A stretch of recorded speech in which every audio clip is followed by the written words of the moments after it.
about how you make your crooked deal. Make your crooked deal. Eh? Well, down in Southall, where peach to get fall, the Asians them farm up a human wall against the fascists and them police shield. And them sure that the Asians... Welcome everybody. We just got some music playing in the background as we get started here tonight. It is no mystery. We're making history. It is no mystery. We're winning victory. It is no mystery. We're making history. It is no mystery. We're winning victory. Now tell me something, Mr. Police spokesman. Tell me something. How long you really think we would have take your button lick, the drug boot kick, the dirty bag of trick and your racist politics? Your racist politics. Eh? Well, down in Bristol, they had no pistol, but them chase your Babylon away. Man, you should have see your Babylon, how them really run away. You should have see your Babylon, them pick up that day, pick up that day, pick up that day. It is no mystery, we're making history. It is no mystery. What you know about this one, Gabe? Victory. It is no mystery, we're making history. It is no mystery. We're winning victory. Now tell yes, me sir. Something, yes, sir. Mr. Right Wing Man, tell me something. How long you really feel we would have gravel and steel when so much murder conceal? When we Hey, Mr. Noka, I see you. Thanks for coming out tonight. Feel the way we feel. Katie, I see you. Well, there was Toxted and there was Mass Side and a lot of other places where the police had to hide. Well, there was Brixton and there was Chapeltown and a lot of other places that was burned to the ground. Burned to the ground. Burned to the ground. It is no mystery. We're making history. It is no mystery. We're winning victory. It is no mystery. Everyone who's in the Zoom today or if you're watching on Facebook, please introduce yourself in the chat. We're so excited to be with you. Let this fade out. Oh man, I love that record. Hey everybody, my name is Chris Rogers. I take he, him pronouns. I'm the program director at the Paul Robeson House and Museum. So grateful to be with you all this evening for what we intend to be like just an amazing conversation featuring people who are on the front lines of our sort of like change-making communities here in Philadelphia. I'm really excited to be able to bring them here, and we expect to have a conversation tonight about like how change happens and Black resistance happens every day in our communities. I'm really excited about it. It's connected to a book, a publication we just put out from the Paul Robeson House and Museum called How We Stay Free, Notes on the Black Uprising, which is available through Common Notions. As I pass it to my other guests, I'll make sure to put the link in the chat. So we're live on Zoom, but we're also live on Facebook. We do have like a little breakout room planned for a little bit later on. So I hope, if you get a chance, got some notes that you can take as we go through. I'm just really excited to be with you all. But for the moment, we are waiting on one more additional guest who might be in the room. If you are here, Shayla, just give a shout out in the chat and I'll make sure you get on there. But other than that, let's just get started with introductions. Gabe, would you like to start us off? Sure, and thanks for everything, Chris and the Paul Robeson House and all the work that you continue to do as an institution in our community. My name is Gabe Bryant. I go by he, him, his pronouns. In this space tonight, speaking as a member of the Black Philly Radical Collective, BPRC for short, during this conversation. And I'm a long time in Philadelphia-based organizer, educator, and mental health specialist. And a lot of the work that I do primarily deals with the work of trying to end the carceral state, working with political prisoners, and working to build Black leadership in communities here in Philadelphia. So thank you for having me.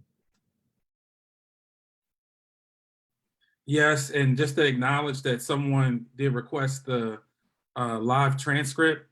If you do not want to see it, you can go down to where the bottom where it says live transcript, and you can turn it off. But we just in a matter of access, we're going to try to keep it on. It's an automatic transcript through Zoom. Not always 100% accurate, but is trying to create as wide enough access as we can. So thank you for that. And I'm excited to hear from Rebecca as well. How you doing, Rebecca? I am great. I'm Rebecca Allen. I use she, her pronouns, and I'm the Alliance Chairperson for PBSA, the Philly Black Students Alliance. I'm so excited to be here, and thank you so much for having me. Yes. Did you shout out your school? Like, where you at? Like, I did not shout out my school. I go to Central High School. I'm in class 282. Okay, so I'm a junior right now. I love my school. Oh my gosh, I love my school so much. Yes, shout out to Central. Okay, I think you got some Central alums in the chat. All right, I see y'all. So tonight's event is really going to begin with it's sort of like an opening conversation. Both Gabe and Rebecca, Rebecca through the Black Student Alliance was part and parcel of putting together this collection, this anthology, entitled How We Stay Free, which tries to sort of like document a lot of activists and others, and those who are on the front lines of our, historic racial justice mobilization of 2020. We call it the Philadelphia Black Uprising within the book. And the conversation will be just about their contributions within it, how the work has continued beyond that.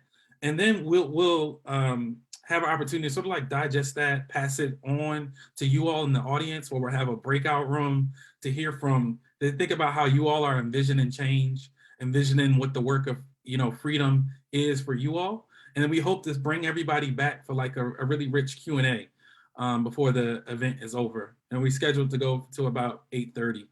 And thank you to the School District of Philadelphia for hosting this event. I have to give a special shout out to Ishmael Jimenez for the invitation. And it's part of an amazing slate of events that's happening for Black History Month. So just be on the lookout for that. But in order to begin tonight, alongside my co-editor, Faja Muhammad, who's Philadelphia native, novelist from the only section of the city, we had the introduction, and I think the words of the introduction can really be a grounding for us tonight as we go into the conversation. So I want to begin with a bit of a reading, if I'm not here to sell the book, but I'm just I was saying it's here. So I want to begin a little bit from the introduction. It begins, freedom is not a destination. It's a process. It's a commitment. It's praxis. It's an insistence on world-making possibilities in every moment of crisis. Freedom requires that we must make witness of our unique differences in the effort to cultivate sustained relations towards worlds driven by care, love, and transformation. Freedom requires that we reject the seductive entrapments of the colonizer, because our radical imagination insists on creating and returning to otherwise. We make freedom with what we have, because like LTD's classic love ballad goes, and I hope you all know these words, freedom knows what we have is so much more than they can see. James Baldwin reminded us that the path to true freedom involves staying true to our ancestral inheritance. Here we stand. Quote, not only was I not born to be a slave, I was not born to hope to become the equal of the slave master, unquote. And that was just from James Baldwin. Freedom need not seek permission, nor recognition, nor validation. Freedom thrives in the B class, the folkloric status of High John the Conqueror, elaborated by Zora Neale Hurston. As to say it shall, be here when the ruthless man comes, and be here when he is gone. Assuredly, the occasion to grasp freedom is ever present. Tony K. Bombara, who spent time in Philadelphia, in Germantown, the Germantown section of Philadelphia, made the challenge clear for us. What are you going to do to be free? That echoes across the maelstrom of Black life, whether in Philadelphia, Minneapolis, Louisville, Bogota, Cape Town, Port-au-Prince, and elsewhere throughout the Pan-African world. It's in our hands, feet, hearts, and souls. We win from within. This is the premise of How We Stay Free, Notes on a Black Uprising. In immediate response to the police terror and the murders of George Floyd, Ahmaud Arbery, Breonna Taylor, and in Philadelphia, specifically Walter Wallace Jr., we lift up his name. We witnessed one of the largest network global mobilizations of our generation, reinvigorating long-standing organizing under the banner of abolition and Black liberation. What we witnessed throughout the US in 2020 was an insurrectionary moment, a chaotic and improvised movement that exemplifies the power that Black communities can wield by practicing shared freedom, sovereignty, and ungovernability. To say that the strategies used over the summer of 2020, those of mass protests, community mobilization, coalition building, mutual aid, are unprecedented, is to discredit the collective pool of Black genius, which is a quote from Donny Hathaway, by the way, that underlies the Black radical tradition. We've been here before. We call these notes from organizers, storytellers, artists, and archivists to recognize that the 2020 Black Uprising in Philadelphia is part of the long, multifaceted, and continuously unfolding history of intelligence gathered from struggle, a struggle meant to once and for all do away with the chains of an order that has never served us. Underneath the nationalist myths of founding liberty, Philadelphia has always been a groundswell of rebellious underground activity, particularly of Black conspiring and coalition building towards true freedom.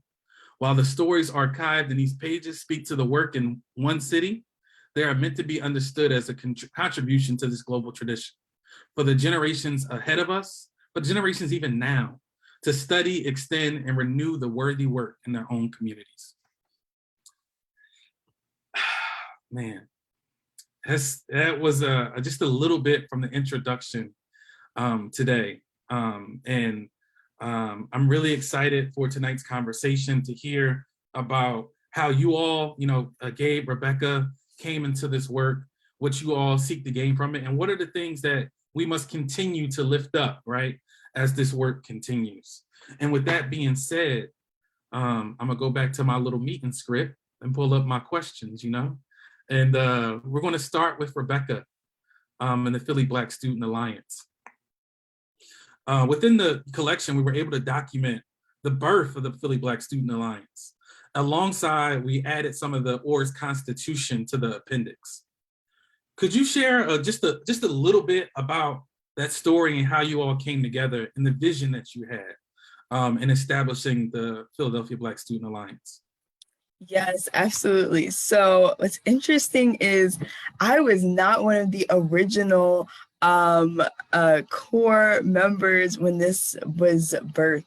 This was birthed in July of 2020, and the PBSA came to be after a march, Students and Educators March, and the goal was to bring the different BSUs and AASUs together so that we could be able to organize and empower our community and work together on the same issues that we were fighting to be addressed in our schools and throughout our school district.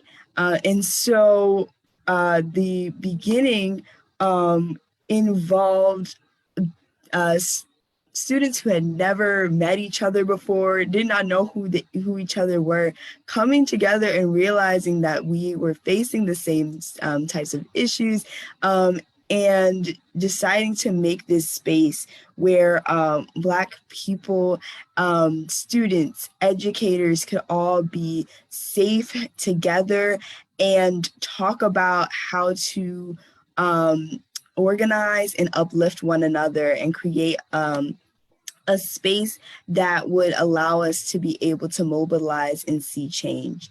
And so that's where the entire Philly Black Students Alliance got started, where it got its name from. It's an alliance of students in Philly, Black students in Philly. So that's where we started, and where we are now is just continuing to reimagine what that looks like and see how we can be a staple for the different organizations within the Philadelphia School District to be able to come together as students and be able to continue to push for things like the Black student demands at Central that were a really big thing throughout our city, and also be able to push for our demands within our Constitution as a alliance. Yeah, so I don't know if you have the demands on you, like the Central Black student demands. If you do, I think it's really important that we name and uplift those tonight, because one of the things that I think is important, we try to document, is like, there's these visions, you know. One of the moments that, you know, came back so much was like looking at the work of Black students in the 60s, and particularly the 1967 student walkout, where they were, you know, advocating towards Black studies and African-American studies being part and parcel of the, you know, school district. And that demand, it wasn't fulfilled until 2005. But which is to say that people held, like, that vision is not something that disappeared. People had to uplift those. So I'm always for being able to uplift what those demands are, so that people understand that these visions, while they not always become realized, but these visions have always been here. So I don't know, should I give you a second to kind of pull those together? I have them. Okay. I pulled them up. So there are 10 Black student demands. The first one is to review the disciplinary decisions made for Black students.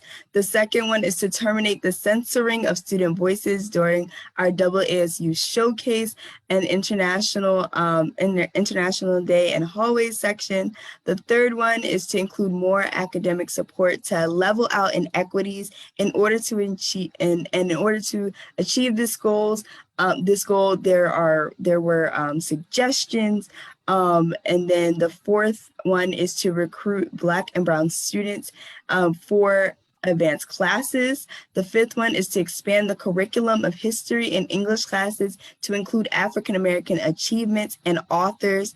The sixth one is to refine school events to be more accessible to Black families. 7 is to address implicit biases within the school community. 8 is to hire more Black teachers and faculty. 9, create a Black student recruiting team to reach out to primarily Black middle schools during the high school application process.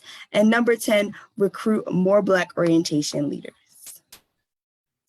That's powerful. That's powerful. I really thank you for, you know, and the work that it takes to even pull those sort of demands together. Shout out to Katie. Yes, 100% to all of this. Yes. And that kind of, you know, and sort of like a final question for like this opening conversation is, you know, I think those demands are our starting place, right? Those are our foundation.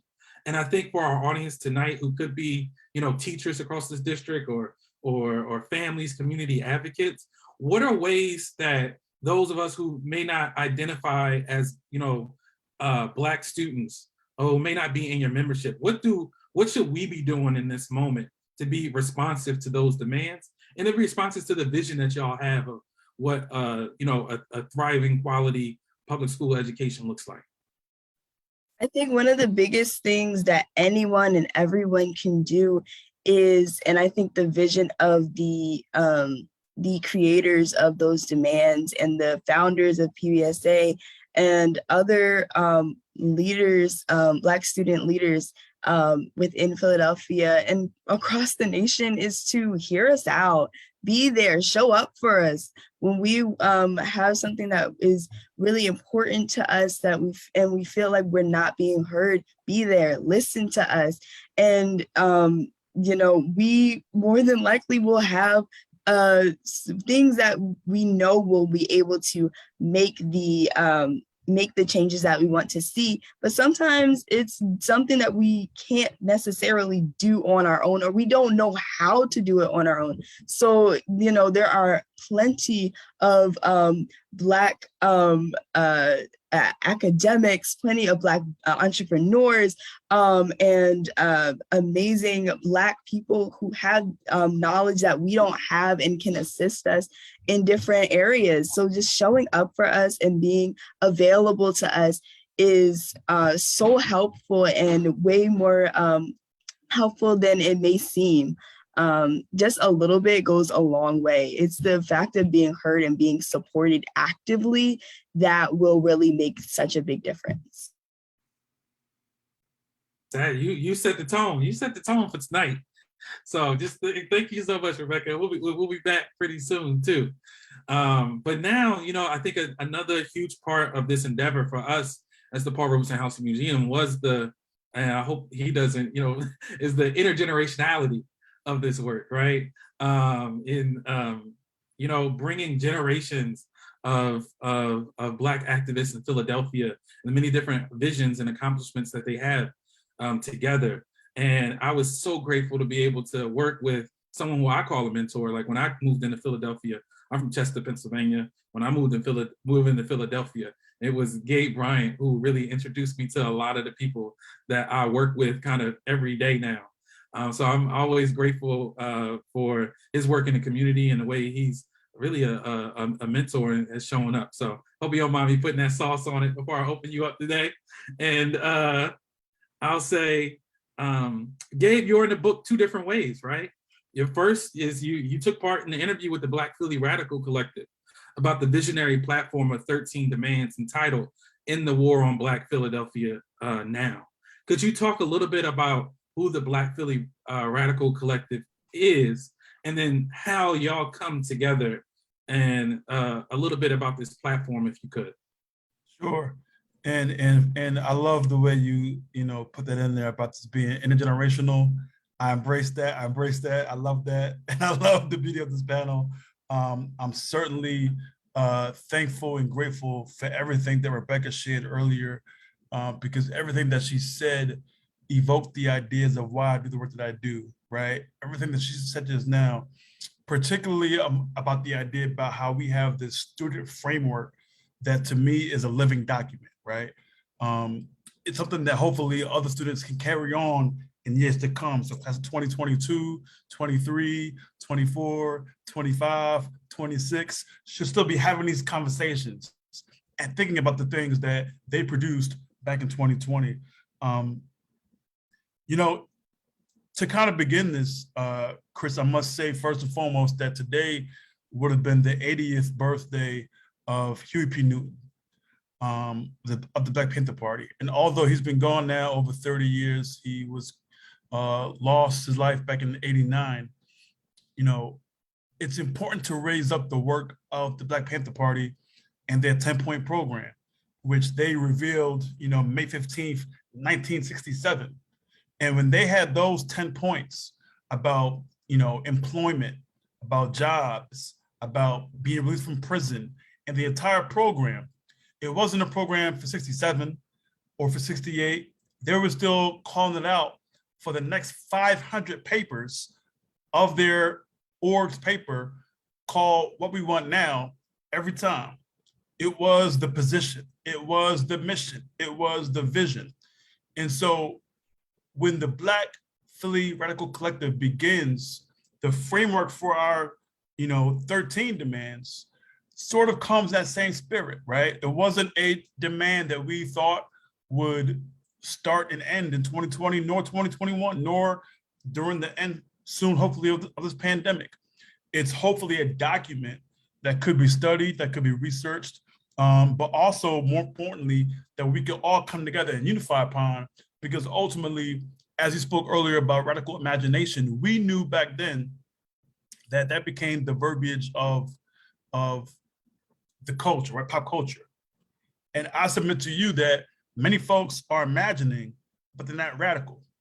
And we knew from the beginning that it had to be a radical approach. It had to be a different approach. It had to be a revolutionary approach. And it happened fairly quickly. Monday, May 25th is when George Floyd is murdered in Minneapolis.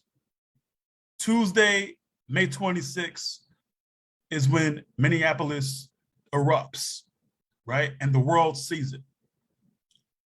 May 27th, that Wednesday, is when many of the organizations here in Philadelphia came together to say, what can we do about this solidarity?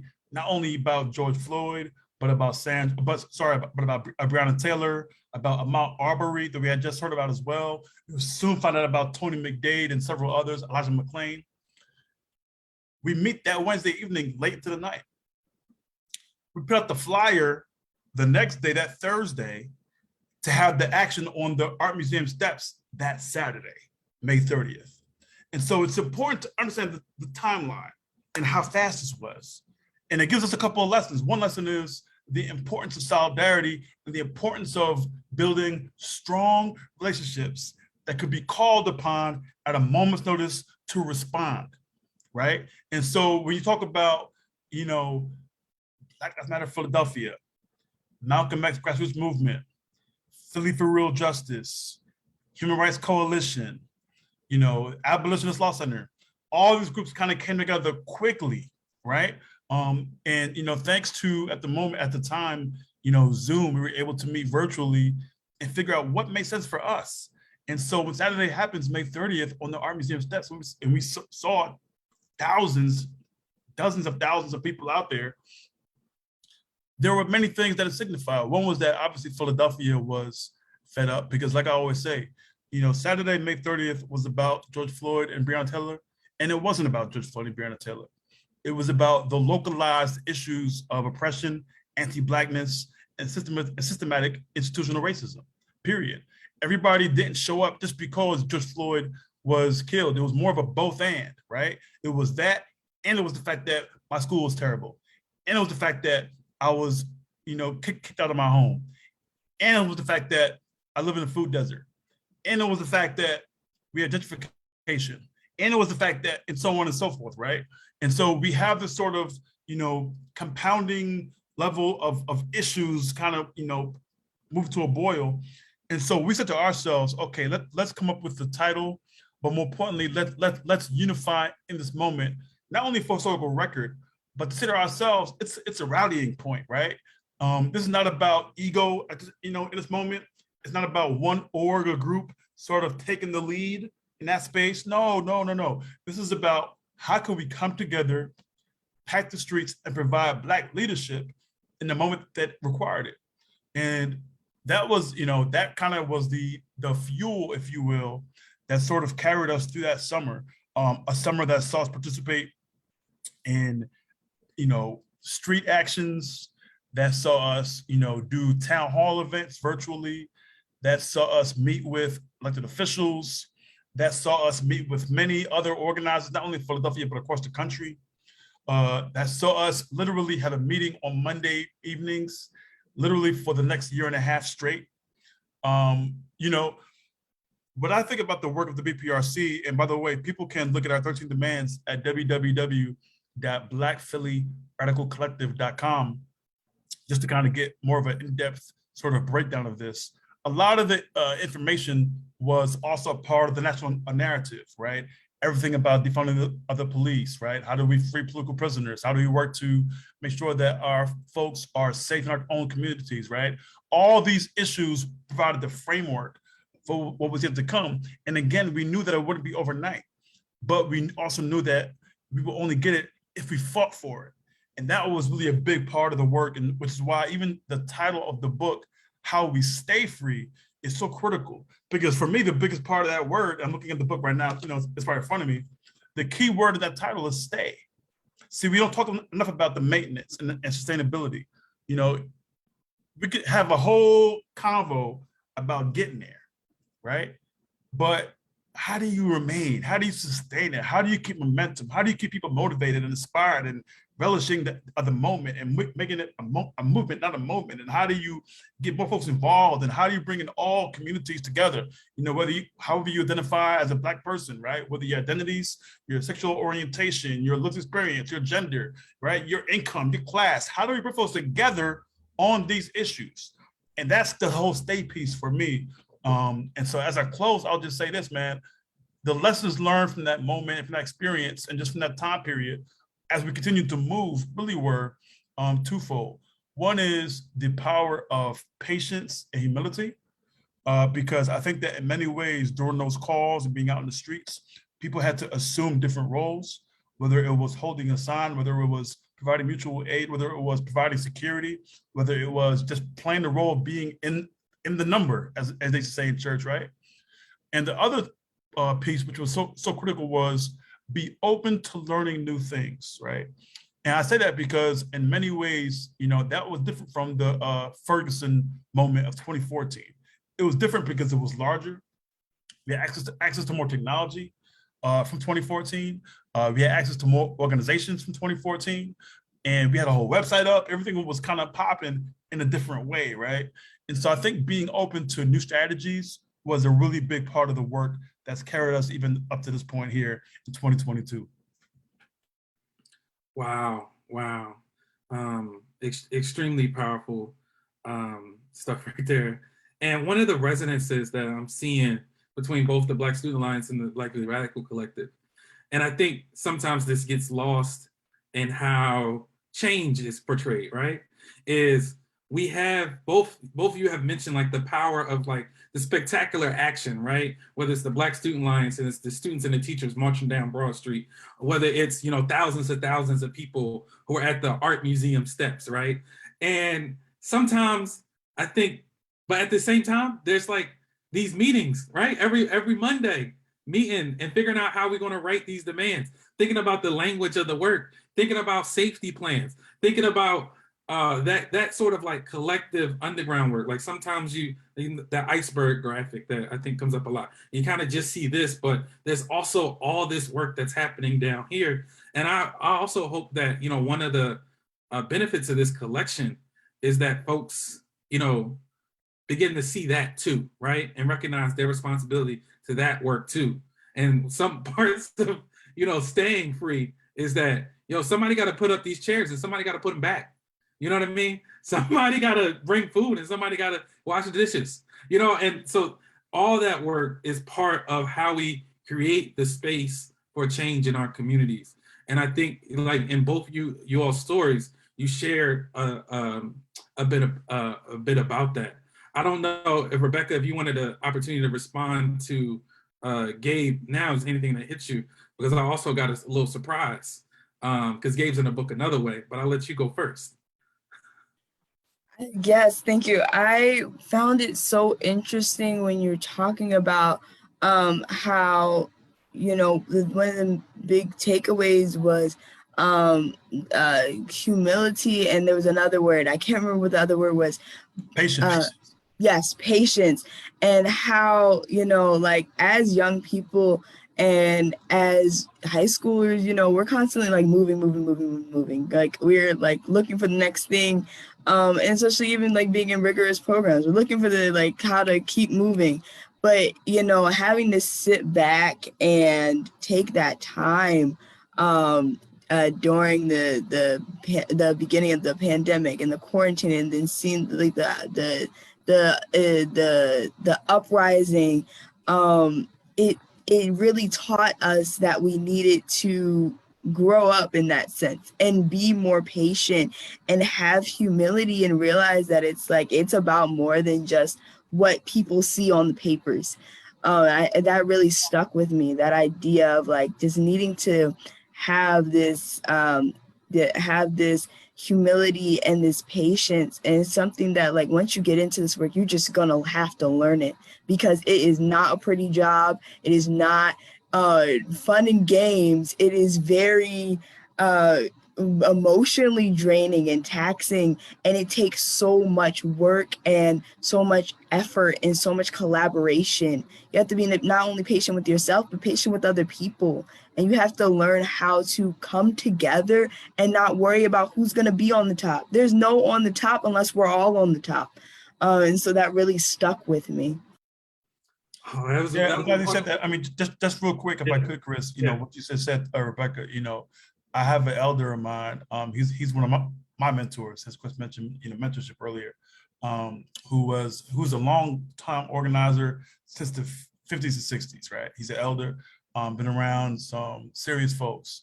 And he talks often about, you know, being an organizer back in the late 50s and how they had a saying back then. He's a young person. He was a teenager. He was probably about your age, and others, Rebecca. And their slogan was "Free by '63."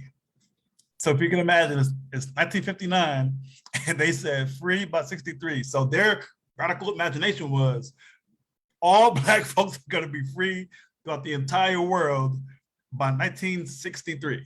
So that's the level of vision and mission. And obviously 63 comes like this, and you have to like reroute and double back around and figure things out again, because we know that change happens, but it doesn't always happen with the quickness that we want it to happen.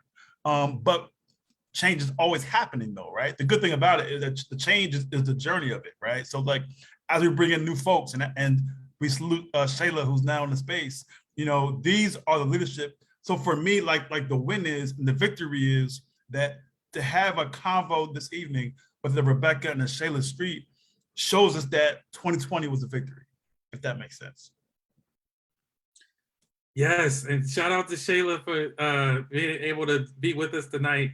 We're so grateful for you to be here. We were just talking about a bit of just the work that goes into building the Philadelphia Black Student Alliance and the work that it takes to sustain it.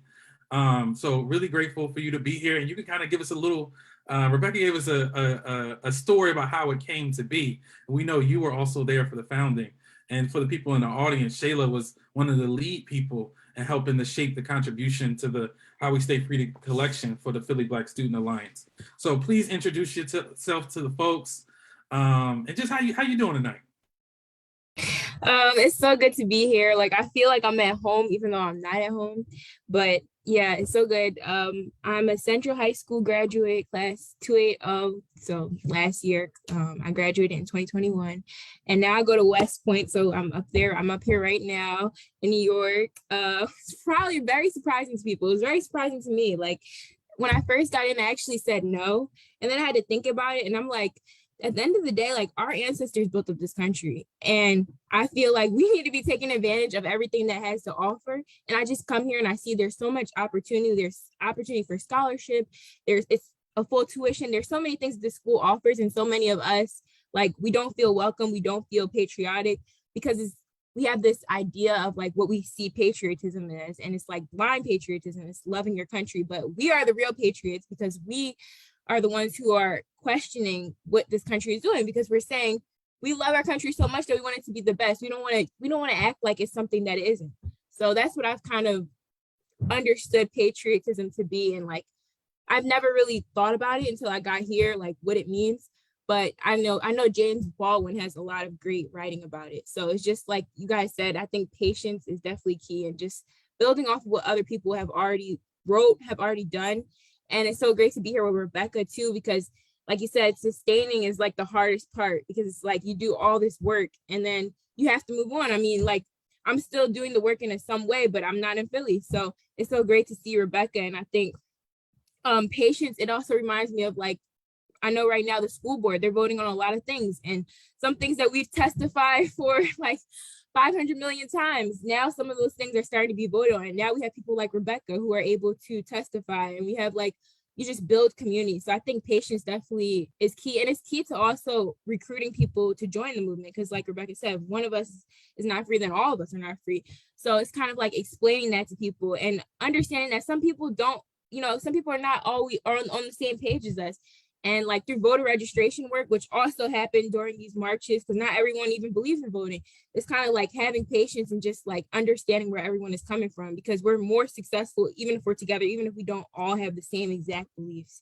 So PVSA kind of happened like that, because it was from different schools and kind of like different backgrounds, and it all came together. I'm sure Rebecca probably went over it, but it came together, you know, when educators and students were coming together, because like oftentimes there's a disconnect. Like I know some of our teachers, especially like Black teachers, I know Yuma was one of the other founders of the organization. She was talking about how some of our core members who became who were teachers who are core members who she had as instructors, she kind of like, she thought they had an attitude, because, you know, that's oftentimes Black women, it's like, oh, we have an attitude, but it's like you don't understand where people are coming from. So it's like having that patience, and then those same people who she kind of like wasn't connected with, she became connected with, you know, through the marching and forming PVSA. So like that's what I'm saying, different perspectives, even with like intergenerational. I really appreciate that about PVSA too, because I never thought I would, like, my teachers would kind of become my homies. So I don't know if I wrote that in this part, but yeah, it's been great to participate in this. And I know I also had a history teacher, Mr. Palazola. And I see Miss McKinney is on here. She is my Miss McKinney. If it wasn't for her, I probably would not have gotten to anything that I did, because she was my sophomore year African-American history teacher. And I'm so grateful that Philadelphia, like, even though, you know, we're still fighting, we still want the school district to do better, like going to college and realizing how far ahead I am to some people, like some people are still sleeping. And like Philadelphia, like you have to take African-American history to graduate. And that's awesome. And that's from the work of this, like not us, but the work that's passed down. I mean, obviously some people in this fall like fought for that. And I'm just so grateful for that. And I'm grateful for Miss McKinney, because of her, I was able to take a Black feminist course, and that kind of woke me up. And like I saw my own internalization.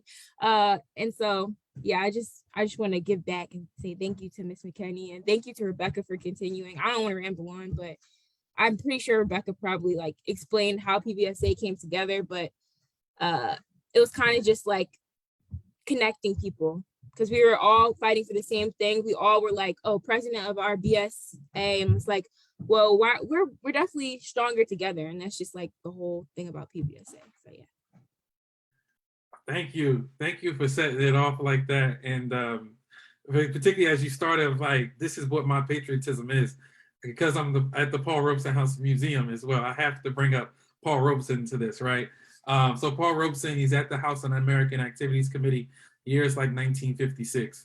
They're basically trying to label him a traitor to America because he's friends with communists. And this is what he says back to the US Senate at the time. He says, my father was a slave, right?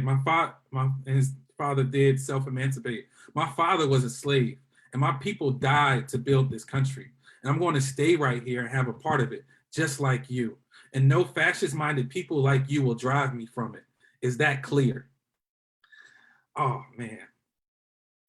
Paul was always, you know, bold and uncompromising. And I think about how we, just as you said, that is our inheritance too. I think about his words there.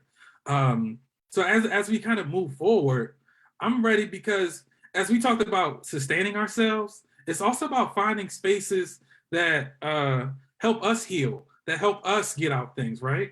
So Gabe, I don't know if y'all know this, but Gabe's in the book another way too. Gabe is also an amazing MC, right? And put out an album at the top of 2021, an EP at the top of 2021. I mean, everything he does is movement music, but this one, you know, was in particular just a way of sort of like working through this period.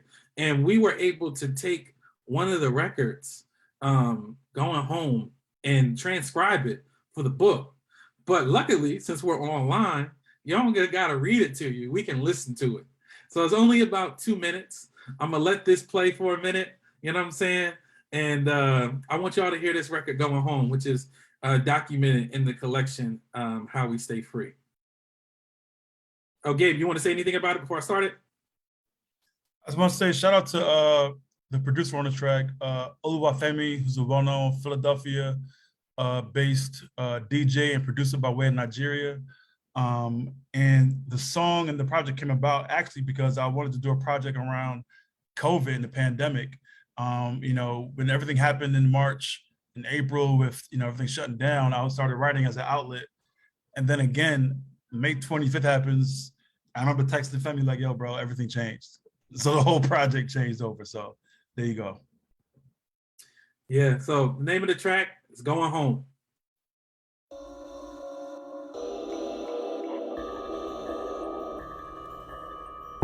I'm going home. I'm going home. I'm going home. Yup, I'm going home. I'm going home. I'm going home. I'm going home. Yup, I'm going home. I'm going home. I'm going home. I'm going home. Yup, I'm going home. Just got the word. Received the notice. Said I'm out of here. So it's time to focus. Ain't asking no questions or thinking about motives. My cellie put me on. Said it's about COVID. Taking both of us. Cause OG got sick. TV news came. Now the plot's thick. All I know is no more cold showers, no more cold meals, and days old chowders.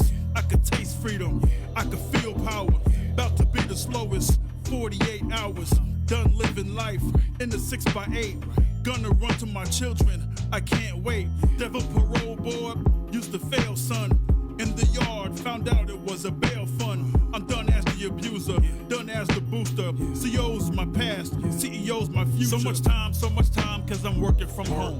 I'm a grind, cause I'm here all alone. So many Zooms, breakout rooms, I stay at my computer. At 5, if I'm alive, then I'm in a stupor. Losing sight of my life, each day's like the last. Feeling stressed and depressed, always ready to crash. Dad called and I bawled, feeling just like a fool.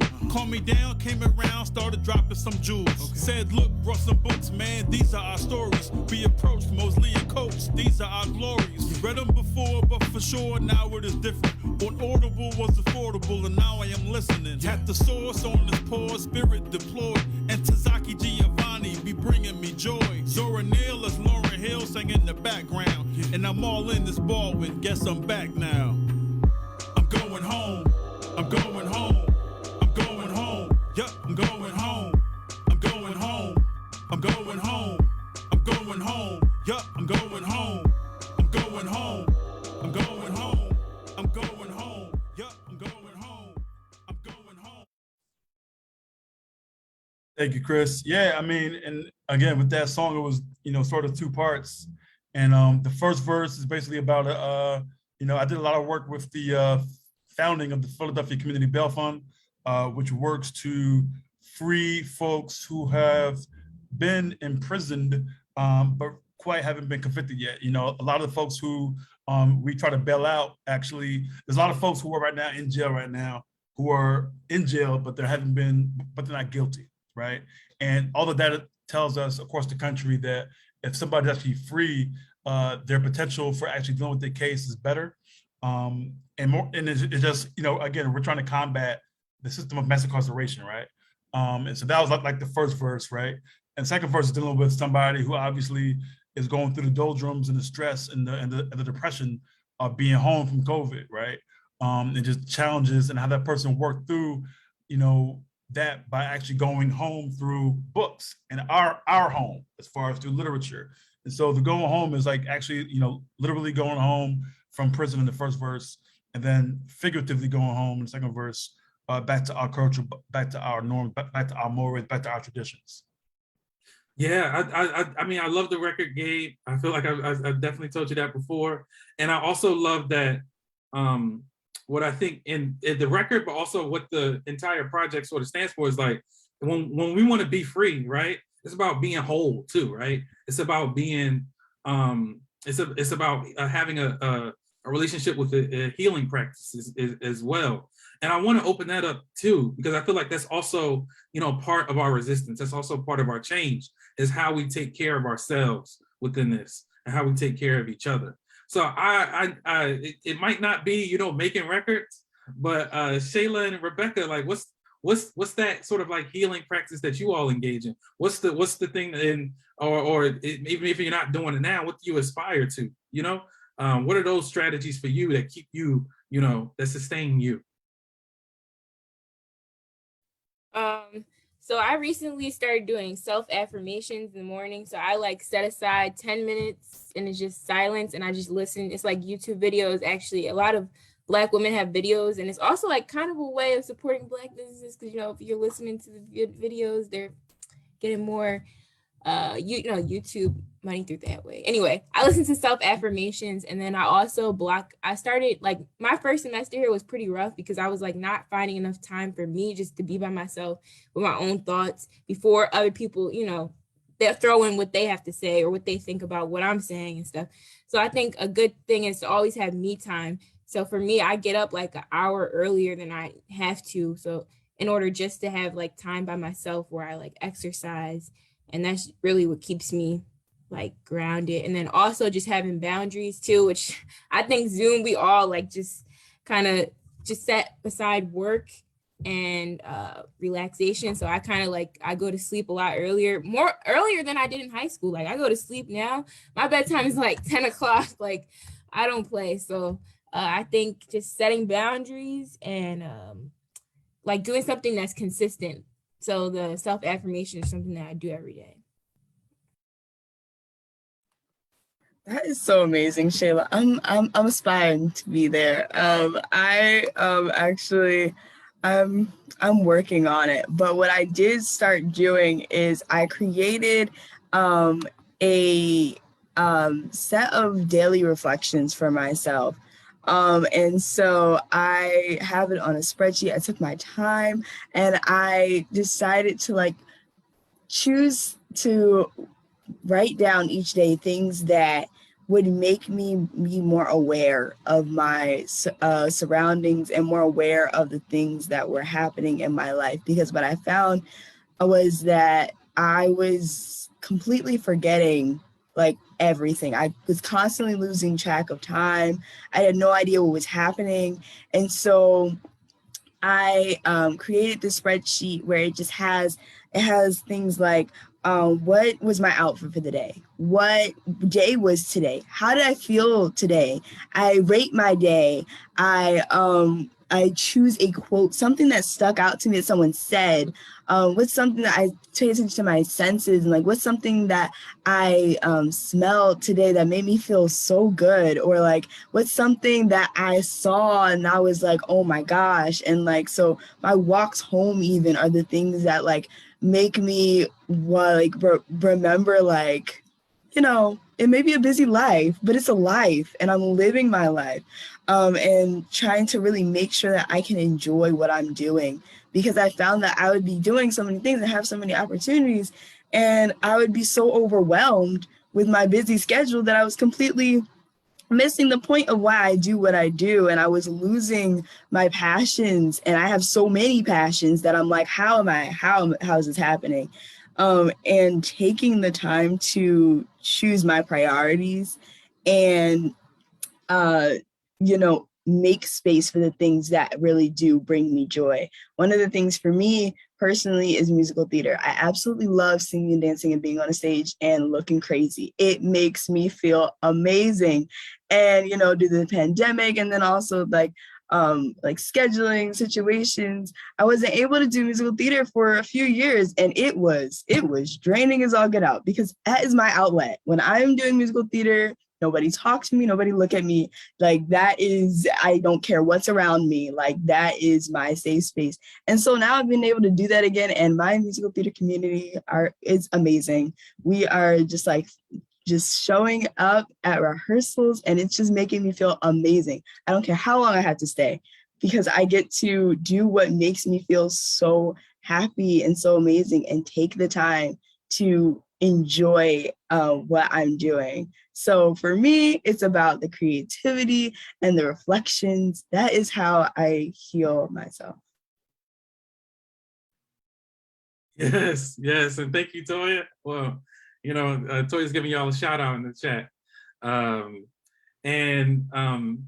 gonna make an audible here because this conversation is going really well. We had this whole breakout idea, but you know what? I think we're gonna keep it here. You know what I'm saying? For these last 20 minutes or so. But that doesn't mean that the audience, y'all are off the hook. That just means we're gonna keep us all in one space. And we want to hear from you, whether vocally or in the chat, because this next part is about, oh, good night, okay. All right. This next part is about, flipping it up and beginning to hear from folks, right? And I think I mentioned something in earlier from Tony K. Bombara, like, what are you going to do to be free? And there's this amazing essay that I always come back to from Avery Gordon, who's writing about the work of Tony K. Bombara. The name of the essay is called Something More Powerful Than Skepticism. And if you search it, you can download it for free. But this excerpt that I want to read is going to help us sort of like ground this sort of like interactive portion of today's event. And I screenshotted it so I can kind of pull it up and share it as I read it.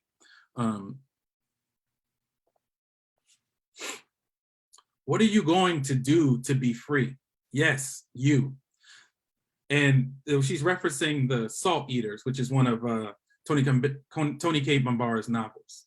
The don't you want to be free and the what you are going to do to be free go hand in hand. Not only because it's a serious responsibility to want to be free, because wanting it really, not just intellectually or abstractly or for somebody else, but you wanting it as if anything else would be unheard of, is already about what you are doing. On the call, yes, you. And on the inextricability of wanting and doing. Bombara is adamant and uncompromising, and also very understanding, that is knowledgeable and sympathetic. The taunting, teasing, and haunting question, don't you want to be free? Presumes that somewhere you do want it. And if you don't, then why don't you exactly? As teacherly as it sounds, what are you going to do to be free? Presumes you can be doing something. And if you don't know what that is, you should go find out. What is involved in wanting and doing freedom? This is the heart of Bombara's contribution to utopian thought and practice, and it's contained in the answer she gives. To want to be free, you have to live and act as if you are free to live right now, right this minute, in the midst of all the life-threatening forces arrayed and ready at hand. And this is from the book. Then he straightened, back stiff with the conviction that he, like many others going home now, was totally unavailable for servitude. I'll try to explain what I think she means. So this question, right? What are you going to do to be free? I want to, begin to open that up. We have a number of people here who are in the Zoom with us. I think I might have the settings up where you need to sort of just acknowledge that you have something to say in the chat. It can be a comment, a response, or it could also be a question, or a little bit of a comment and a question, but no like long speeches. So I just want to take time to think about that and open it up, for folks to ask questions and make connections. Okay, Corinne, I see you. I'm coming to you now. Oh, there you go. You can unmute yourself. You got it. Hey, Chris, how you doing? Hey, Gabe. Doing all right. I think what comes to mind is it's unflinching. It's those words, it stirs something in you. There's a lot of us walking around with energy that is dead, not connected to a deeper calling. And so I think about our ancestors who laid the foundation for liberation work and the sacrifices that they made. And so it's like, what are you willing to give up, or what are you willing to search out or seek out in oneself in terms of self-work to get to your purpose-driven work? Because it like always goes back to the individual, but it's connected to our community. But if I'm walking around with kind of like, and this is not easy, if I'm not connected to my own like self-determined thoughts around like freedom for myself, it's hard to engage with that when I think in the larger community context. So that is unflinching for me. And I've been wrestling with that for a while. Like, what am I willing to give up? My comforts, sleep at night, my mental health, like what am I willing to sacrifice for my freedom and for our freedom? So I guess I'll just leave it there. Any responses from our panel tonight? That definitely like spoke to me. I feel like transitioning, leaving Philly and going to school, it's like you go from a really high point, especially like as a senior, and then going to like a freshman where it's like you have to prove yourself and stuff.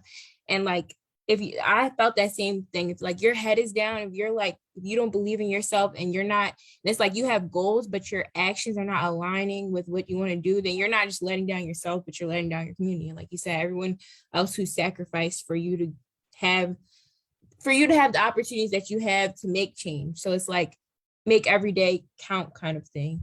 And it's kind of like I think of self-efficacy and like you have to believe in yourself first. So I don't know, that kind of just came to mind when you were talking about like sacrifice and thinking about other people coming before you.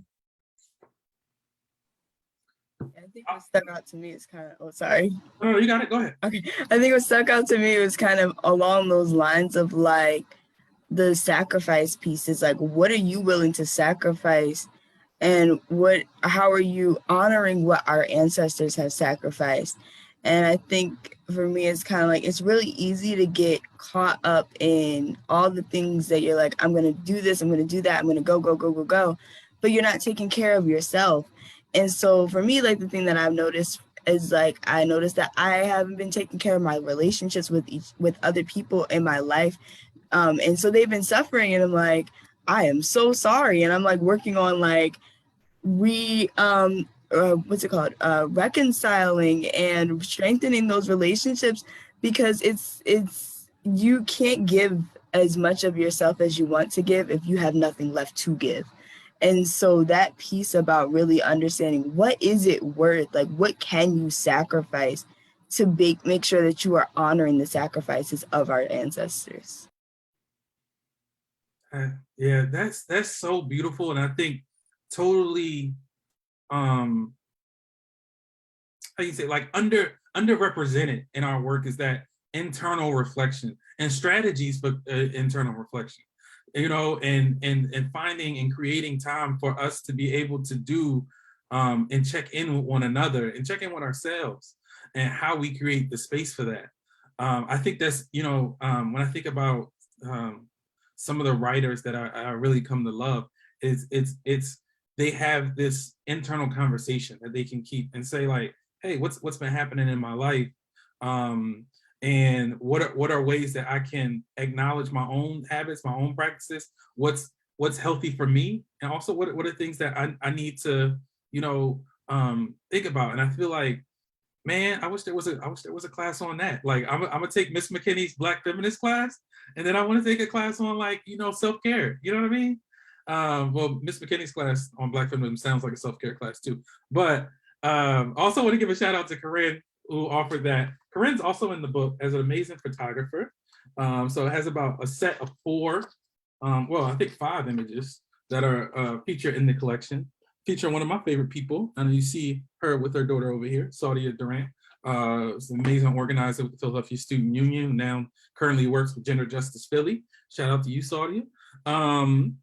And yeah, so we do have space open for a couple more, you know, comments and questions. Miss McKinney, I'm thinking of you, Miss McKinney, because I want to hear more about this Black Feminist class, because I want to take it, and I think people should know about what inspired it, and also just the love that the students shared about the work that you do and how that has been. I think that's important for us to, you know, lift up. If you know, I'm not gonna put you on the spot, but I'll just say that. Anyone else out there? Comments, questions? What are you going to do to be free?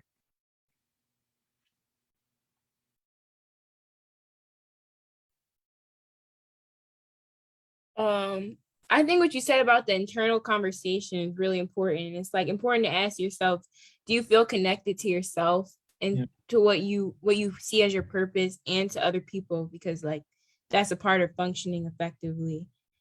And I think that's like how you can maintain psychological well-being is like asking yourself questions. Yeah. And also to clarify about the Black Feminist course. So I actually took it in Ithaca, and Miss McKinney is the one who recommended me for the program. It's called TAS. So if any sophomore or junior students, I hope Rebecca will be applying, Telluride Association Sophomore Seminar Program. Basically, it's a program where you go away for 6 weeks and you're with other Black students and you just engage in different courses that they have. And basically other Black college students kind of look after you for that week, and you learn about like self-governance, governance. And you live in a house and like basically you make up your own rules. You make up like you learn how to deal with other people. And Miss McKinney is the one who kind of said like she thought I should do it. And I took a Black feminist course, and then I had 2 Black women teachers, and I learned about like intersectionality, and I learned about anti-Blackness. This is like the first time I ever heard some of these terms. And like I read bell hooks. It was just and I was only in 10th grade, and it was great to be in a room with also like all Black women in my class. So Miss McKinney, she was the one who recommended me, and she taught me African American history. And yeah. Well, thank you for that. Thank you for the clarification there. Yes. So we just got a comment. Is it okay if I read your comment, Ms. McKinney? I think it's great. It says, what one is willing to sacrifice varies, but if we can work collectively, that's key. There can be more of a balance in your life and be free. And that's beautiful. I will say that we are also on Facebook. I do not have the bandwidth to kind of do both. There might be questions coming in on Facebook. I'm kind of just here with the people that I'm here with. But I want to open up space. Ms. Renoka, I see you came on camera, but I don't know if I can hear you. But if not, I think we can, if someone here has something to offer, we'll work on that. Yeah, I was going to offer something sort of quickly, if I could. And then, it's because, a lot of what I'm hearing from Shayla and Rebecca is very inspiring to me for a lot of reasons. It's just, I'm thinking about where I was, in high school doing this, similar sorts of work, even in college, kind of tapping into a lot of the movement work.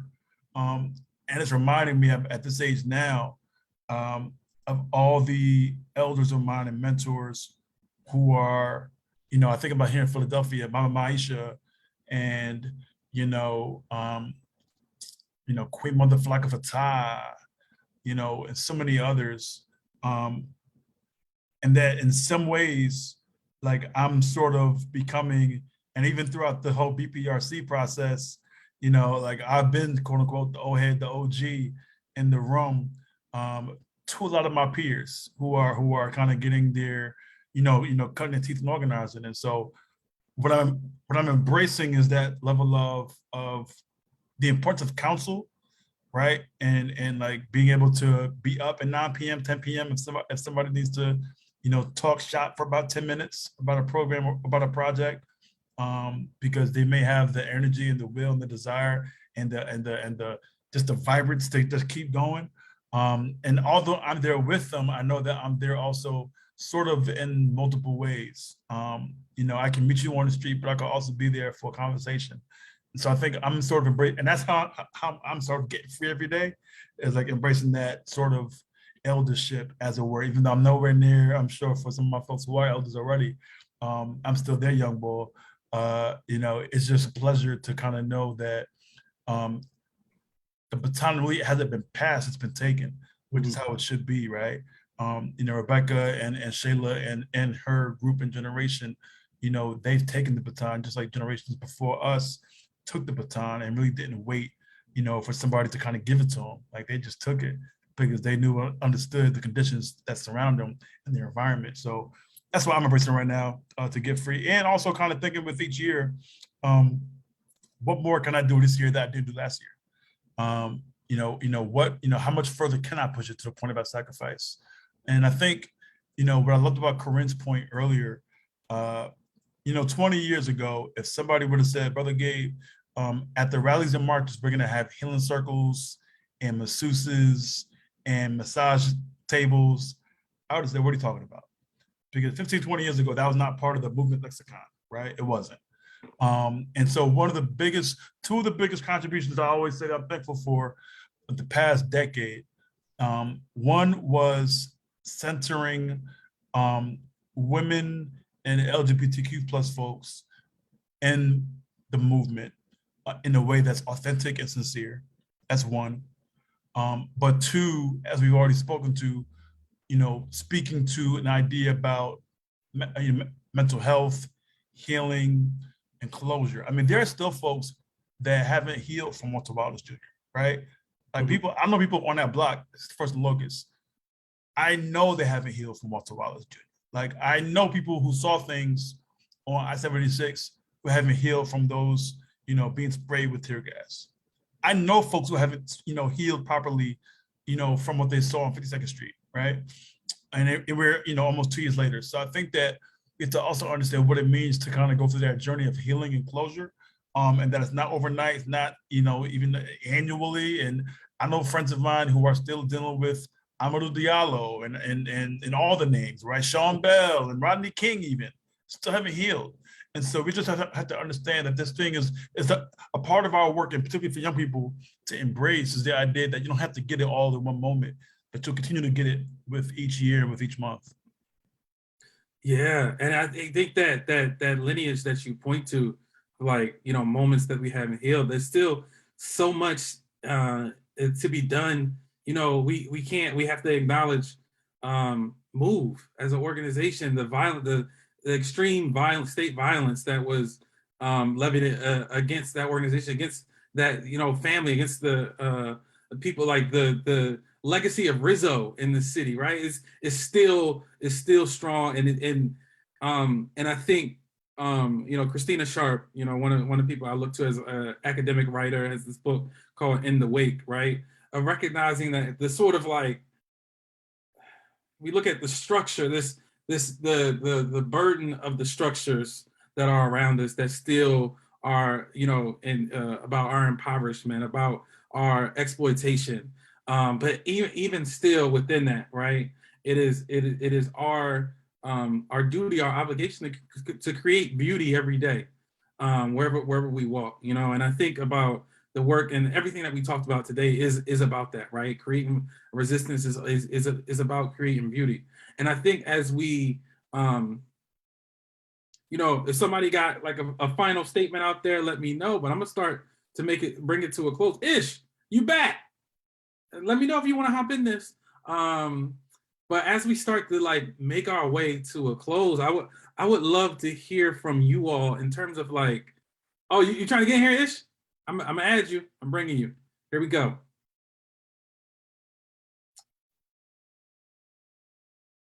You there?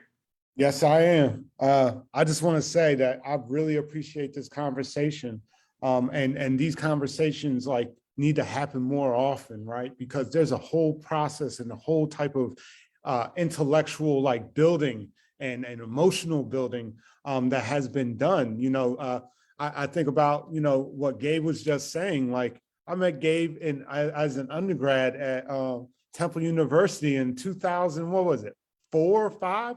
And work that he's talking about developing over time. That's why I laughed when he said, healing circles and everything at protests. Yeah, that was unheard of back then. But it's that growth and that work and that ability to grow. And I'm a huge advocate of this healing aspect that has been neglected too long. We just can't go through this anymore with this hurt and this pain and neglect ourselves as through that process. So I just want to applaud y'all. I want to applaud Shayla and Rebecca for being part of this and really exposing folks to this larger story. And this is hopefully going to be shown in people's classrooms. Hopefully folks will be talking about this conversation over the next couple of weeks and months. And then hopefully next year we can bring it back full circle again and then reflect even further over what this year post-pandemic, maybe pseudo-pandemic means to our existence. So I just want to applaud y'all and say thank you so much. Yeah, we're so thankful to you, Ish, and thanks for Thank you, Ish. Yeah, and I'll say one of the beautiful things that we're working with Ish and working with some of Paul Robeson House and Museum, we have a number of partner schools, one of those being the Paul Robeson High School, but also West Philly High, Sayre High School, Workshop School, and many others. And I feel like what our goals is to get this. Yes, and I think Shayla just put it in. You know, let's see if we can make that the 11th demand on the Black Central Students Demand, and how we stay free to the African American history curriculum. Because it features our stories, and it's not just about what's in this book, but as a project, I think the conversation that we have tonight is directly connected to how we create space to tell our stories, to share our visions, and through that we find opportunities to sort of like embrace change. And with that, you cannot end or organize a meeting without action steps, right? So I want to do a final round from folks around just like, you know, what's out there, what should people be checking into, what are ways they can support you and support your organizations moving forward.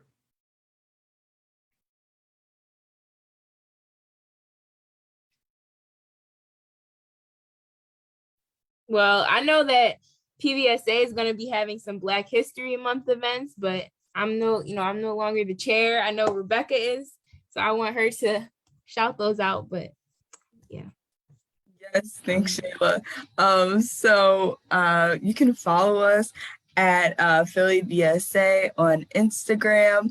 And you can check out our website, which is phillybsa.org. I'll put it in the chat for y'all.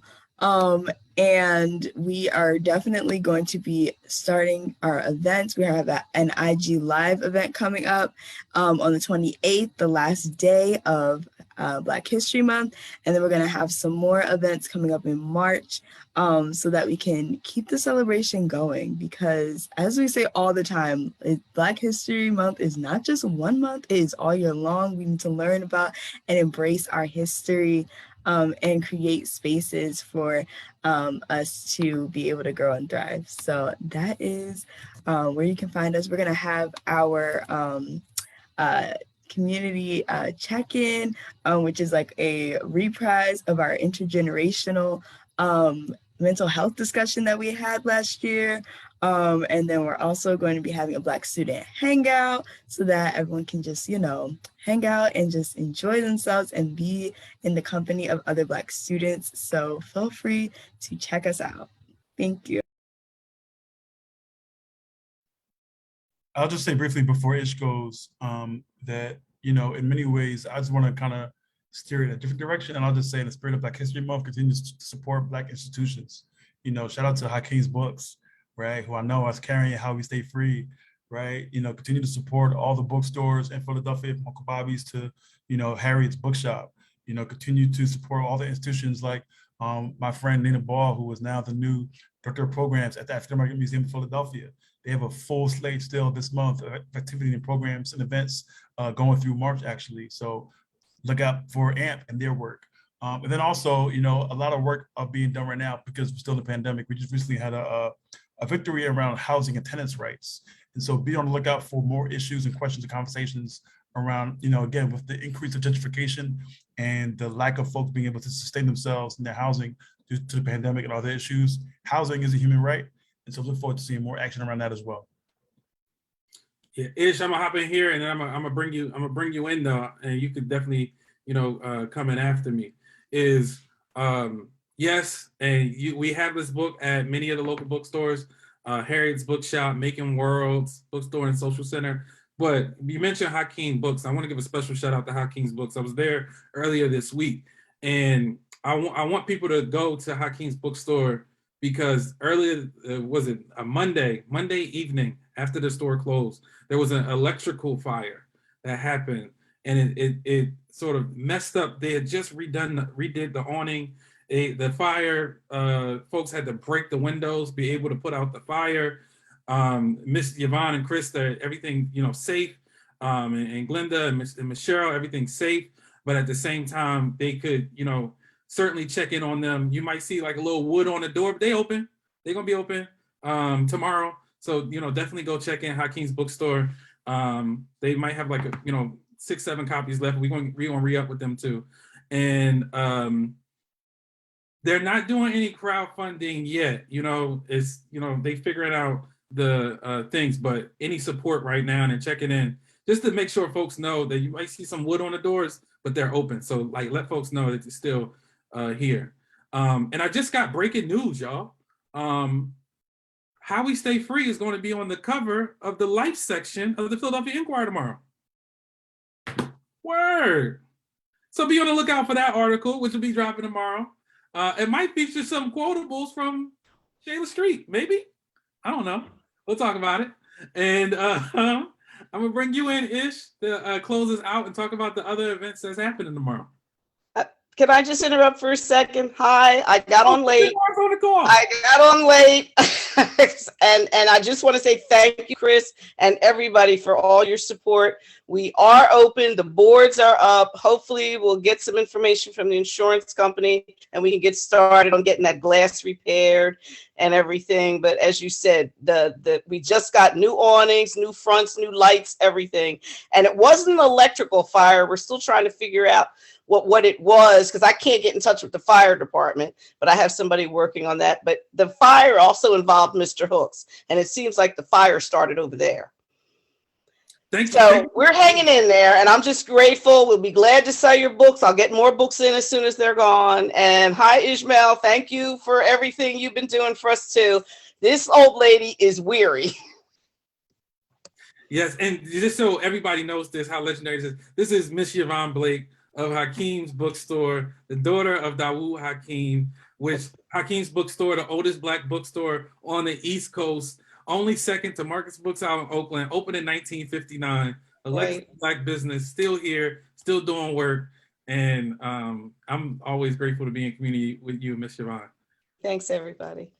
See ya. And I'll pass it to Ish. Ish, close us out. Yeah, no, I didn't want to close this out or anything, but I definitely need to shout out, and I'm putting it in the chat for folks, all the events that we still have remaining for Black History Month and the school district to make all this positive Black stuff possible. And we're going to continue doing this. So next Tuesday, Angela Crawford and Karen Williams, who's president of ASALA, they're going to be holding a presentation on Afrofuturism. It's going to be real dope. If you know Angie Crawford, you know it's going to be fire. That's going to be Tuesday evening, open to everybody and anybody. You can sign up at bit.ly /BHM SDP. And if you sign up on that, then all the events will come up. On the 23rd, we're actually having a hybrid event with the National Constitution Center, and it's going to be race and housing in Philadelphia, then and now. Councilwoman Brooks, Kendra Brooks, is going to be talking about her own experience of housing in Philadelphia before she became a councilwoman. And then we also have activist Jackie Wiggins from Stadium Stompers, who's doing the work in North Philly. And we got some folks working from the activist side in the West Philly with the Black Bottom work. So that's happening. You can come in person. There's a seat for 180 people if you're okay coming in person. And if you want to keep it virtual, you can sign up through the virtual link. But if you want to come in person, there's a separate link available. Flyers already out there. And I also want to highlight on the last day, not to compete with the Black Philly Student Union or association, we're going to be having an event with Zeta Elliott, a children's book author, about poetry. It's going to be called Black Feelings Matter, How to Heal the Soul and the Heart with Poetry. And it's going to be a beautiful workshop. And all this stuff is open to the public. Tell your mother, tell your friends, tell your brothers, tell your cousins, man, bring everybody. So I just want to say thank you, y'all. Like, it's just, I'm tearing up just off the strength of the dopeness that all four of y'all bring to this table, man. So thank you so much. Yes, I appreciate you so much, Ish. And we're going to, we got a couple copies already, but we're going to make sure this book gets around the district. I want to thank Shayla Street, Rebecca Allen, Gabriel O'Brien for being our panelists tonight. Thank you.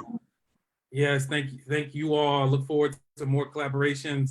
And I'm Chris Rogers, the program director at the Paul Robeson House Museum. We're located at the corner of 50th and Walnut Streets We are open via virtual appointment for tours. We also have a whole slate of events that I don't want to try to mess up now. I'll say shortly, we're doing an event tomorrow night with Asian Arts Initiative that's also about the book, but focused on community care and mutual aid. So thank you all so much for the night. We're going to stop this live stream, close this out for the night, and look forward to being in conversation with y'all soon. Appreciate y'all, and thank you.